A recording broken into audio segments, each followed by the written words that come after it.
G'day guys, what's going on? Jim here from Red Trucks.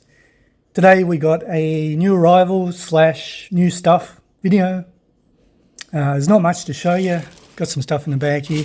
So I thought since there's not much to show you, let's get back into this, the world's worst cars. Because we ain't got far to go. And I'm a bit of a completionist, so I'd like to get this finished before the end of the year, if possible. So without further ado, let's get into it. The Ligier Ambra from France, 1998 to present. Top speed 100 kilometers per hour, 0 to 60 mile per hour. No figures available. Doesn't reach it fast. Engine type a flat twin. There's the brochure. It says according to the advertisement, the Ambra came in both country and luxury versions. Both of them horrible to drive. You need to be fairly athletic to get comfortable in the Ambra. The driving position is terrible, with the pedals offset to the right, and a lack of seat adjustment makes it impossible for tall people to get comfortable inside.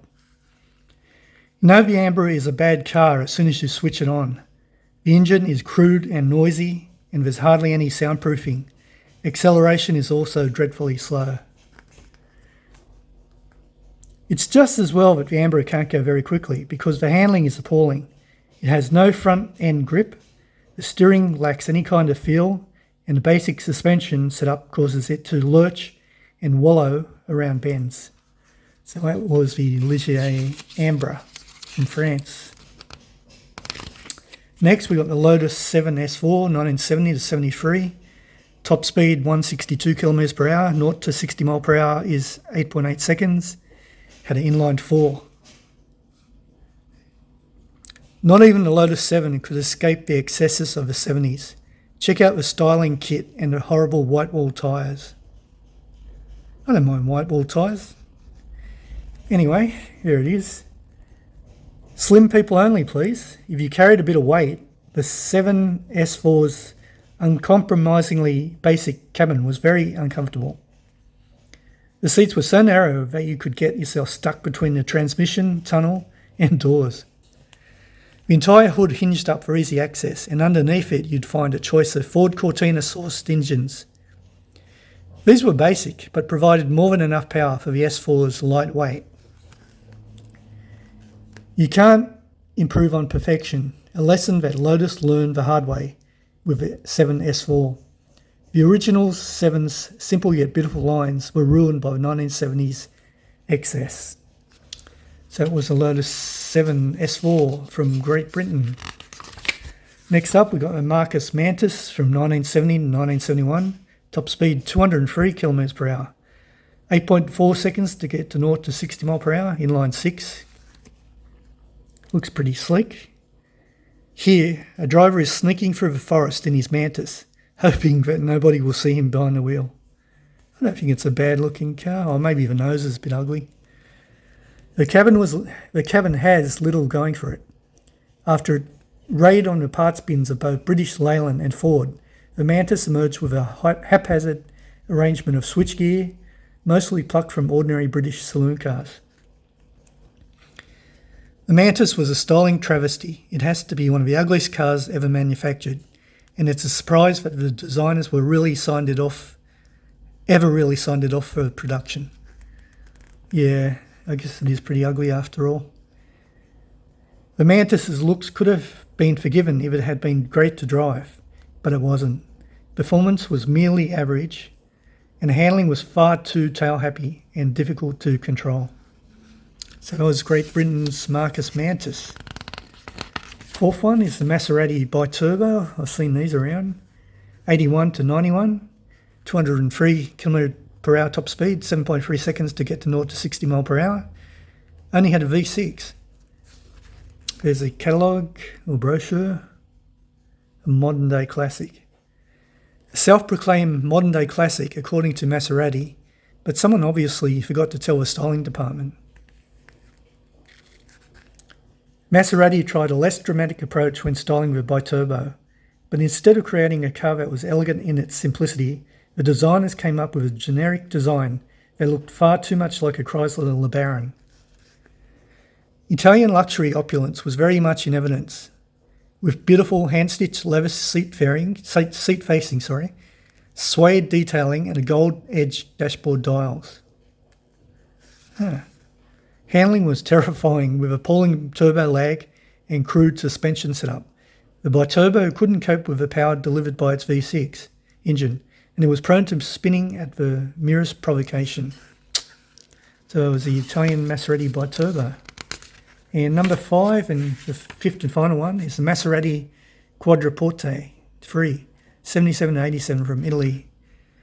232 km per hour top speed, that's pretty quick. 8 seconds to get to 0 to 60 mile per hour, had a V8. There's a picture of it. Maserati was synonymous with classic and elegant design, which made the uninspiring Quadriporte 3 a surprisingly inept offering. It's a big car. If the Quadriporte 3 had one saving grace, it was under the hood. Maserati's own V8 engine offered punchy performance and was accompanied by a great exhaust note. The Quadriporte 3 promised a lot, as the platform was designed and developed by famed sports car maker Di Tommaso, but any dynamism was ironed out by the use of soft springing and over-assisted steering. It might sound alluring and sexy, but literally, translated, the Quadriporte name means nothing more exciting than simply 4 doors. Alrighty guys, we've got through 5 of them, not many more to go. Next one will be the Matra Rancho. Right, let's get into the new stuff. I'll just take a quick pause. Okay, had to wet the old whistle. Okay, let's see what we got. What new stuff has Jim bought? There's not much. So I got 5 cars from that car boot sale that you would have seen in the previous video.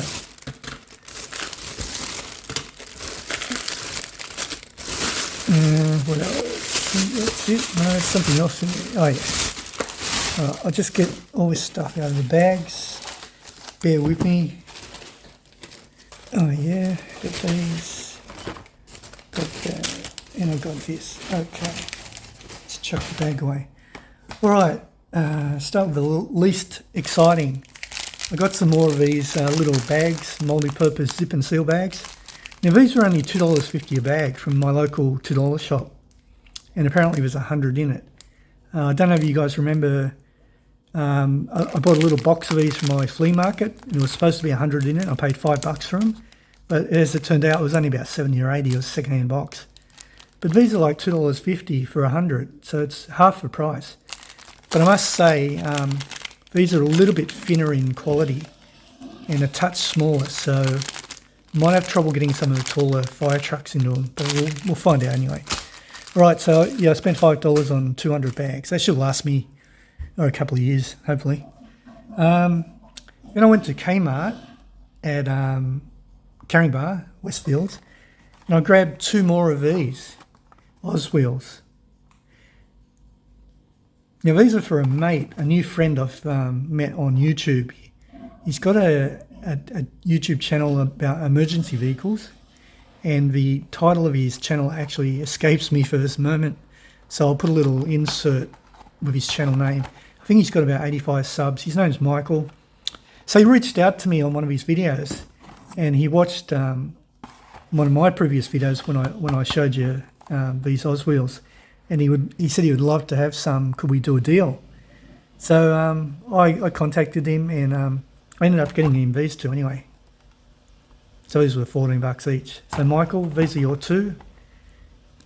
I might try and add a couple more of the white ones if I can find them. But I think these were the leftovers from the last time I was at that Kmart where I saw all the pegs full of them, because there wasn't many left. There was no Walkinshaw Commodores. There was no Calais. All the good stuff was gone.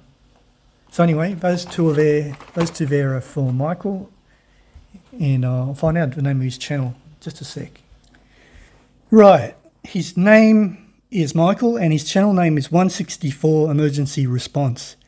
And so if you're into emergency vehicles, check out his channel. He opens some really terrific older style castings from the early 2000s, late 90s.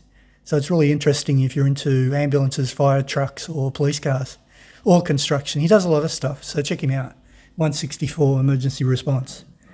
All right, that out of the way. What else did I buy?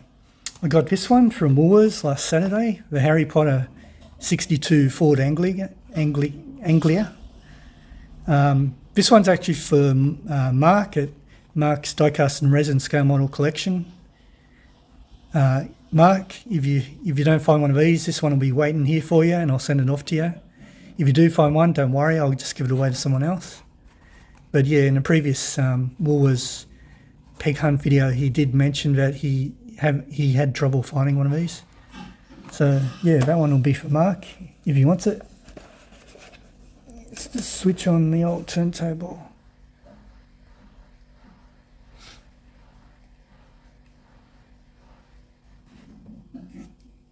Okay, all right, next least exciting would be this big box here from Kmart.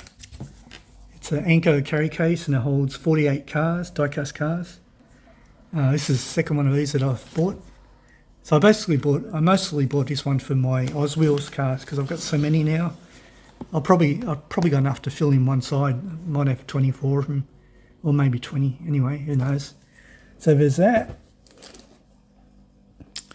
And okay, let's have a look at what I got at the car boot sale. Got this off the a friend of mine who's always at Caringbah Flea Market. He decided to come to the inaugural Sutherland car boot sale, so it was great to see him. And I got 5 cars off him for $10, $2 each.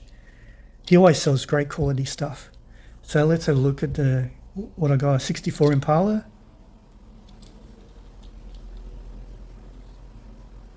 And it's from Hot Wheels. 2003. Check out the interior in white. Pretty basic. It's got a big gear shifter. Looks like he's glad to see me. The wheels. Yeah, like overall it's not in too bad condition. A little bit of flea biting on the corners there. So that'll be going off to someone eventually. Then I got this one. It's an unusual one. It is a Metro Rail. It's from Hot Wheels. Or is it Nash Metropolitan? I don't know what it's called. But it's really unusual. It's got a red interior. Let's try and check it out. Red glass with chrome inside it. And it's really, really dusty to clean up.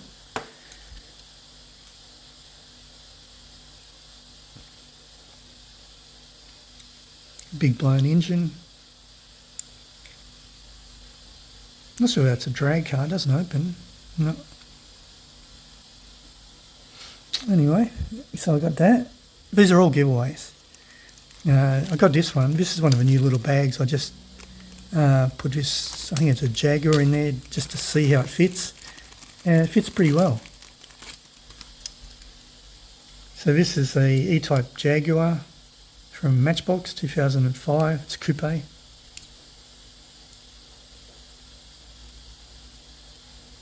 Pretty nice. Unusual colour though. I'm not a huge fan of the colour. Interior, another chrome interior. I like the shape of it. It's got nice details on the rear, in the front. So that's not a bad looking car. Let's put it up there for a spin. Then we have this Matchbox, which is from 2004, 163 scale, London Taxi. Let's give it a bit of a dusting first this time. What's all this writing it's got on it? Oh, it was already zoomed. Driver does not carry more than $20. And there's all the charges, if you can enlarge that. 24-hour service. Tri-spoke mags or rims. Could use a bit of detailing on the front. It's got a number plate frame. Side mirrors, a little bit of a chip on the side mirrors. Needs real light detailing. Let's have a look at the interior. Windows are a bit tinted. Oh, it's got a meter in there. That's cool. Let's have a look on the other side.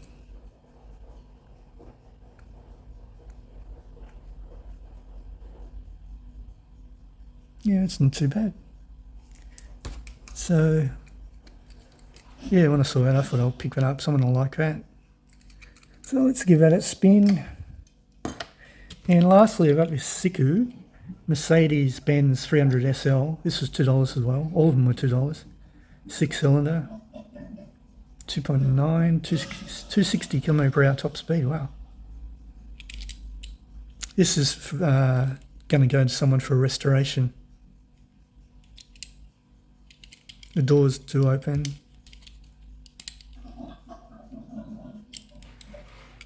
Let's have a look at the interior. They're not going to stay open.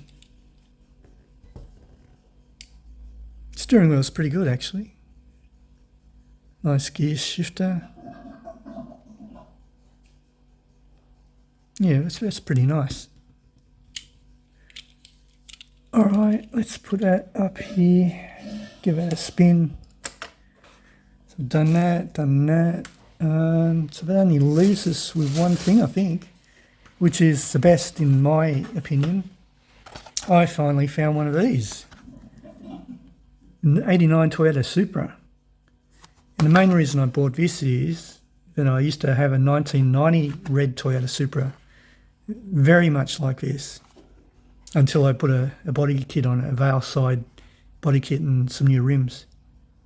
But I'm going to open this, and that could be a good picture for the backboard. Yeah, definitely I'll stick it on the backboard eventually. Now I saw Mark got one of these. I watched his video today. Today is Monday the 10th, I think. Not sure. Anyway, yeah, I saw him showing one of these this morning on his new arrival video. It's got some weight. It feels like a metal base too. I'm pretty sure it's a metal base. 89 Toyota Supra 2024, so it's a pretty new casting. Yeah, very well done. Look at the taillights. My mate Robin from Ripwreck Raceway also sent me a red Supra. Well, I think it was white. It was a Tomica, and he painted it red for me. And I've also got that white Toyota Supra that came in the, not the hitch and tow, you know, those sets with the trailers and the... It was a Land Cruiser with a trailer and it had a white one of these in the back of it. I've actually sent that Land Cruiser and trailer off to Sparky over in Germany because I only wanted a Supra. So that is very nice. Let's look at the interior. Yeah, I bought one of these back in 1997. Cost me 30 grand back then even. It was a 3-litre turbo. But mine had a removable top, like a T-top, one piece T-top. But it was the best car I ever drove actually. And the only reason I got rid of it was because my wife was about to give birth to our daughter, and so we couldn't have a baby seat in the back of this, you know, pulling the front seats forward to get the baby in and out. So I had to get rid of my pride and joy, unfortunately, and I ended up buying a four-wheel drive, a Toyota Hilux Surf SSRX. But yeah, without doubt, this was my favourite car I ever owned. I didn't own that many cars. I haven't owned that many cars. I've done a video on some of my cars, but I've only ever owned 5 cars in my lifetime, and this was number 3. So that is beautiful. I like that. That's a really nice model. Really happy with that. Let's get a bit of zoom going on that one. I always press the wrong switch. Yeah, that is very nice.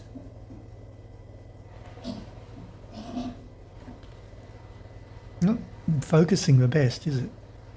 Maybe because the getting distracted by that picture of that tanker in the back.